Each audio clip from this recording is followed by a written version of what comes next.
السلام عليكم.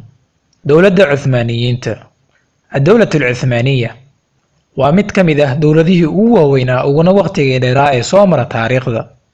Waa awood islaami ah oo awood u yeelatay inay soo maamusho laga soo bilaabo bariga Yurub, bariga dhexe oo dhan ilaa waqooyiga Afrika in ka badan 600 oo sano. Maanta waxaan jeclahay inaan soo koobo taariikhda dowladda Cuthmaaniyiinta.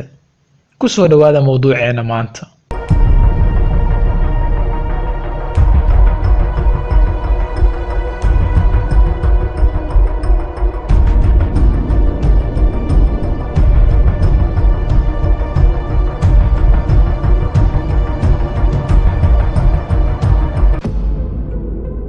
way adag tahay in aan daqiiqado yar ku soo koobo taariikhda aadka u baaxadda weyn ee dowlad 600 oo sano soo jirtay, waxaana ka soo qaadan doonaa inta ugu muhiimsan. Sultan Cusmaan oo hogaamiyihii ugu horreeyay ahna aasaasaha dowladda Cuthmaaniya, wuxuuna ugu magac daray dowladda magaciisa 1299kii. Sultan Cusmaan waxa uu ka soo jeedaa Kay oo ka mid ah qabiilada dega Turkiga. waxaa markii ugu horreysay xukunkeedu uu ka bilowday magaalada Sogut ee Turkiga, iyadoo ay hogaamiyaal inta badan isdhala ay isu bedeleen.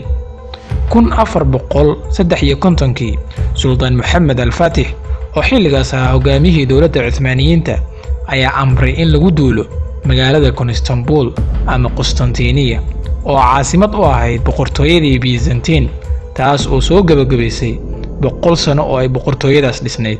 waxaana Sultan Mohammed u bixiyay magaaladaas magaca Istanbul, taasoo micnaheedu yahay magaalada Islaamka, wuxuuna ka dhigay caasimadda dowladda Cuthmaaniyiinta.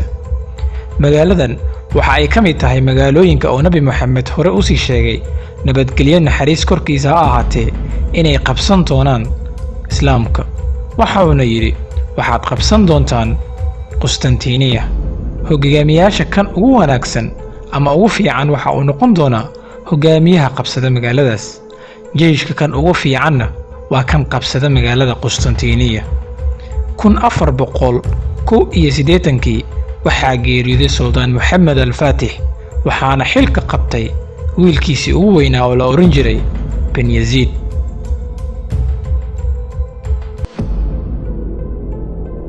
waxaa taariikhyahanadu sheegaan in xilligii ugu fiicnaa ee dowladda islaamiga uu ahaa xilligii uu talada hayay Sultan Sulaymaan al-Qanuuni oo ahaa wiilka uu dhalay Bayazid, kaasoo gacanta dowladda islaamka soo geliyay dhul aad u ballaaran, waxaana ka mid ah Syria, Saudi Arabia, Masar iyo Falastiin.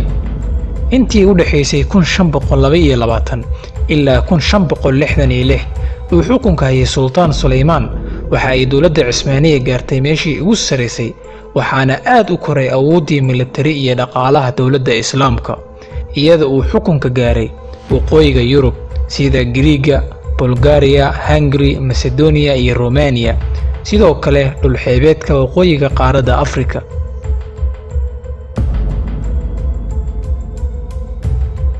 Sultan Sulaymaan wuxuu abuuray xeerar aad u fara badan, wuxuuna aad u soo dhaweeyay in la hormariyo artiska iyo suugaanta, waxaana guulo la taaban karo laga sameeyay cilmiga sayniska, artiska iyo caafimaadka. Istanbul iyo magaalooyin kale oo waaweyn oo ay ka talinaysay dowladda islaamka waxaa loo aqoonsaday isha cilmiga caalamka oo dhan, waana ilaha laga qaadan jiray cilmiga xisaabaadka, cilmiga hawada ama cilmul falak, philosophy, geography, physics iyo chemistry waa qaybaha sida gaarka ah loo baaray waxna looga ogaaday. waxaa xilligaas la iqtiraacay qalabka qaliinka caafimaadka oo ilaa maanta la isticmaalo sida catheterska, forceps, pincers iyo lancetka. sidoo kale horumarada dhanka cilmiga ah ee la sameeyay waxaa ka mid ah cilmiga hawada ama cilmul falak. waxaa jiray caalim muslim ah oo la oran jiray Ali Kusku, wuxuu aad u baaray cilmiga hawada ama cilmul falak, wuxuuna ogaaday in dhulku uu wareegsado, taas oo meesha ka saartay in dhulku uu yahay mid degan oo aan dhaqdhaqaaq samaynin, taas oo ay aaminsanaayeen dadkii noolaa xilliyadaas uu ka mid ahaa Aristotle oo ahaa philosopher Greek ah.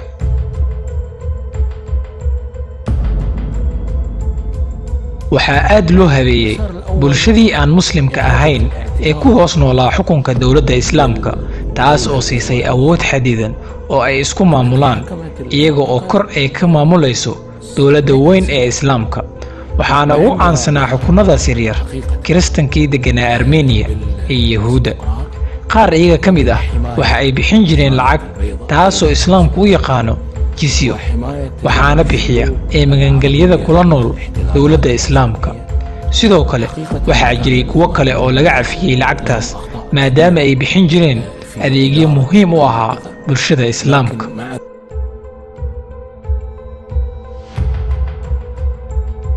iyo 600 sanadku markuu ahaa waxaa bilowday in ay hoos u dhacdo awooddii dhaqaale iyo midkii ciidan ee dowladdii islaamiga ahayd ee qaaradda Yurub.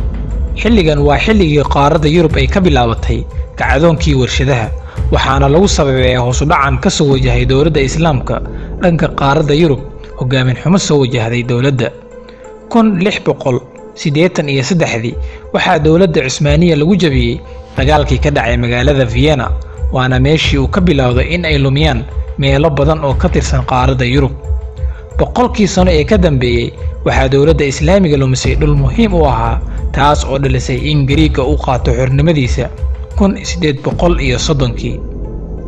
waxa aynu markooda xornimada qaatay wadamada Romania, Serbia iyo Bulgaria sanadku markuu ahaa 1878.